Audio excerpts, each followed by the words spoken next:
This is New Jersey.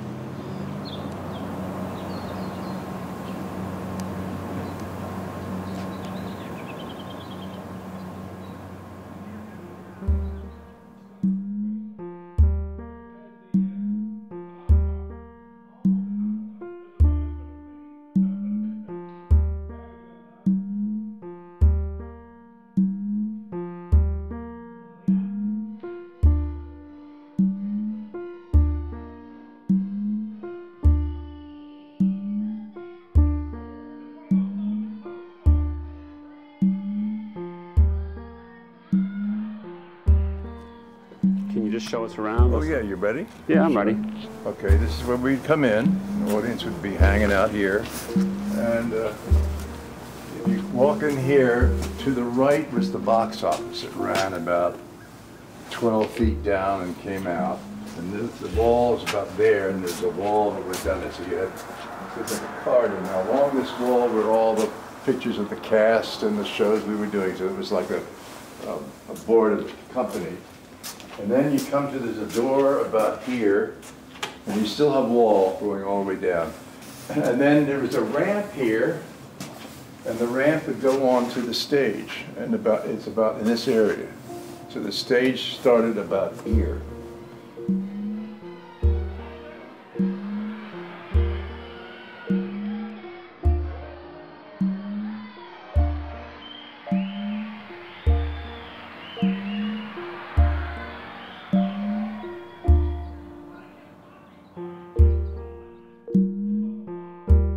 Yes, the theater behind me opened, I believe, in 1986. The original theater, which is just behind here, was torn down and is now a cast house and a scene shop. But it used to be an auto mechanic garage, and Joe just turned it into this sweatshop. And in many ways, I loved that old theater as an actor and as a place to learn, because it wasn't all about the sets. It wasn't about anything but the work. And you worked. I saw the beach once the first summer I was here, because you were working your tail off. But that old theater had its great charm. It's folding chairs and no sets except a painted back wall that they repainted every week for a new show. I'm Roy Miller, artistic director, Surflight Theater, Broadway producer, recovering actor. First step is admitting. I got here a year ago, this past August. Some colleagues, friends of mine that are on the board, called me and said that they were turning over management, and basically asked me to come down here to help them find a new leader and consult with them. Having been an apprentice here when I was 14 and producing shows in New York now, they seemed to think I knew a little something about theater. And I came in here and I was giving them my opinions and my advice on which direction they might want to go in, and looked at their financials and realized what serious trouble they were in, and literally to the extent of not being able to meet payroll 3 weeks from the point I got there. And I half jokingly said it as it was coming out of my mouth. I felt like I was a little possessed, and I said, I will consider coming in here and running the theater for a year if you would like me to, and I'll donate my salary on one condition: you folks have to match it. And they said, well, what's your salary? And we worked through a great situation where I did come in here, and what I thought was going to be coming in to run a theater, an old friend, turned into save the theater, which was not something I was hoping or planning to do, and stepping into a Chapter 11 bankruptcy, which we ultimately guided ourselves toward, is not something I had ever done before, and I sure as heck don't ever want to do it again. But so we all immediately went into a public outcry, if you will, and said that we needed X amount of dollars or we were going to have to hand the keys over to the bank, basically.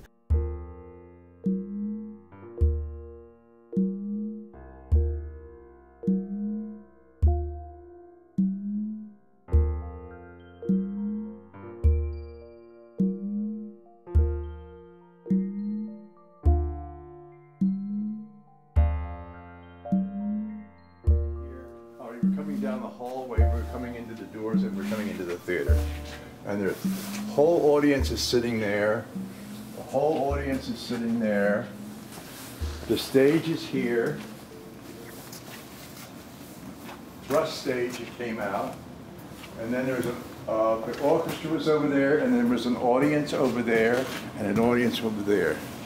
2 aisles that would go out, and it went further back than this wall. Go back out into the patio. He would set up chairs outside in the patio in the doorway to look at the stage. And people would buy tickets so they could get to see the show. So they were sitting outside in fold-up chairs looking like this in the theater and watching the show from either side, from that side and from this side. And sometimes, yeah, I started with Joe Hayes. Joseph Hayes, or he liked to be called Joseph P. Hayes, but I called him Joe, hired me in 1974. And I believe the history started in 1950, where he started to form a theater group to bring young actors out of New York to get the experience of a summer theater season. And I think he worked in several places along, I'm not sure what year he came to here, came to this space. And I came down in '74 to replace the director, and that's when I first met Joe. And Joe is one of a kind. He is a showman, he's Barnum, he's, I mean, everything about Joe is performance. So he would be excitable about everything, whether he was mad or angry or happy, everything was over the top with Joe. And I loved him, and he and I connected right away. We both just clicked. He loved my work, and then he hired me from then on until he passed away. Hi. If you don't know me, my name is Gil Fisher, and I am in the Surflight Theater. My record at the Surflight Theater has started as a director.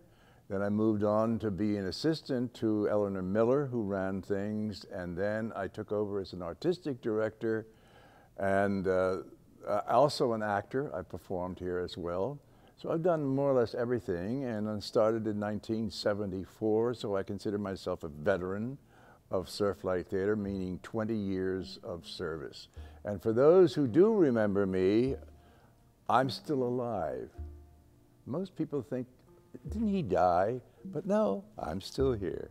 And very happily celebrated my 55th year professionally in this business. How's that?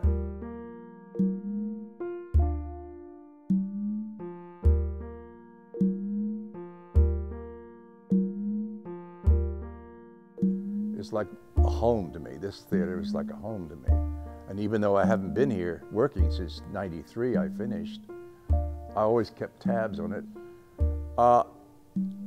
I didn't quite know what the full story was until Roy, and whom I knew from way back in the old Surflight, filled me in. He came up 2 summers ago and filled me in on a lot of stuff, because even then he was deciding, do I want to take on the task of taking over this theater? And I said, oh, please, Roy, please, don't let it die. Don't let it go. Joe worked his, can I say ass off? He worked himself to the bone to make this happen, the old theater, before this new theater came to be. So that feeling of seeing all his work just be torn down was horrifying to me, because it's like a home to me. Seeing a home you lived in when you were young being torn apart. So when Roy did accept, I was thrilled. I said, Roy, get it back to what it was. Get it back to Joe's dream. Make that theater work. It's for actors to come down and work. So he said, I'm going to try. I'm going to do everything I can to get this thing off its feet. Because I always have felt that Joe's idea that the summer theater was for young actors to find a place to work, to get the experience, to work with professional people, and to learn what they don't learn in school. What you don't learn in school, in the greatest colleges and courses of theater, is the discipline of deadlines, being on time, knowing your lines, keeping your wits about you, taking direction, and surviving. And I think that's the greatest thing an actor can have. So that's why I think stock is so important for young people. And I'm convinced that Roy is going to bring that tradition back, because that's how he grew up in theater. He grew up as a kid. When I knew him, he was a kid. I grew up in Irvington, New Jersey, in North Jersey. Auditioned for a high school production of Funny Girl at Archbishop Walsh, which was an all-girls high school. It's not there anymore. And they obviously needed guys for the roles. And I got cast as Hecky the cab driver in Funny Girl. And the nuns who ran this Catholic high school somehow found this guy who I think lived in Irvington, and he used to go around and direct high school shows all over the Northeast, Boston, Jersey, etc. That guy turned out to be Joe Hayes, who founded and was the original producer here. The guy playing Eddie Ryan, the tapper in Funny Girl, quit, and so I got bumped up.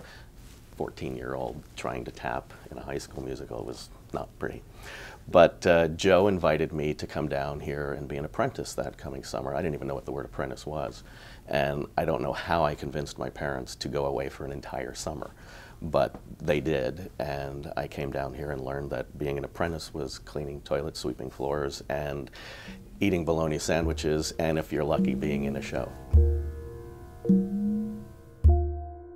I worked here in '75, which was my first year as an apprentice, and it was Joe's last year before he passed away, so I had the pleasure of working with him and seeing the showmanship and the inspiration that he instilled upon myself and so many other people.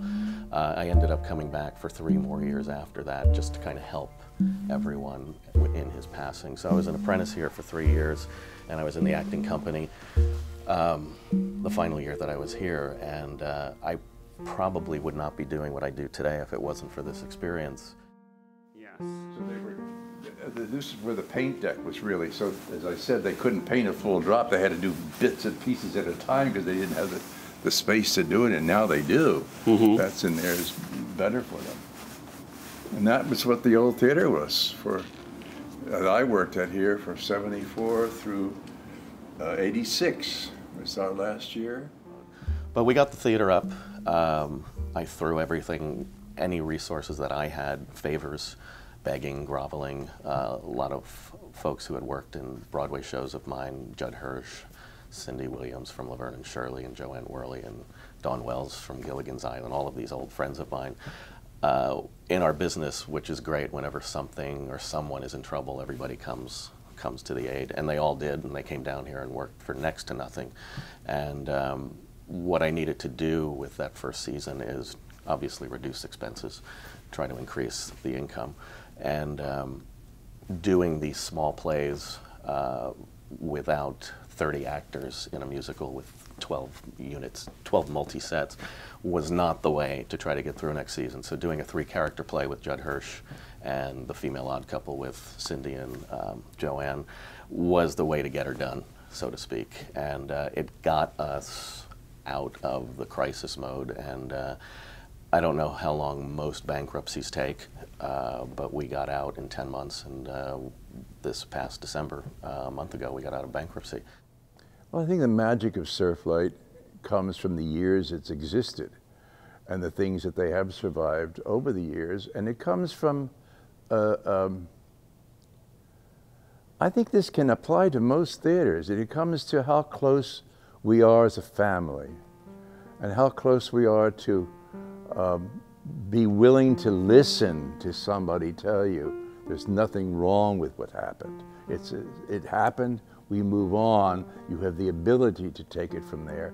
And it's really approaching everybody with probably the experience that I've had in the business, but also the experience of the theater itself that we're in. And that, to me, was the magic, is listening and expressing yourself openly to each other about whatever situation arises. That's the magic. The people make the magic, not the space. It's the people in the space, and it's the history of all the people from 1950 on till whatever you're talking about, 90-something. All those people in all those years have made something work here, or it wouldn't still be here, you know? So magic is the history, all the things that have happened here before, that have come to this point, that we're here today and this stage, this year, and it still exists if we go back and remember why it started, what it's all about, what Joe's dream was. Roy knows. He was here with, that's why I'm so glad that somebody who knew Joe and knew what he stood for and what he wanted will be able to continue working towards that goal again.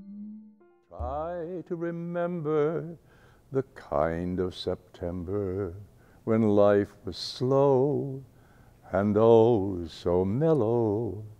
Try to remember the kind of September when grass was green and grain was yellow. Try to remember the kind of September when you were a tender and callow fellow. Try to remember, and if you remember, then follow.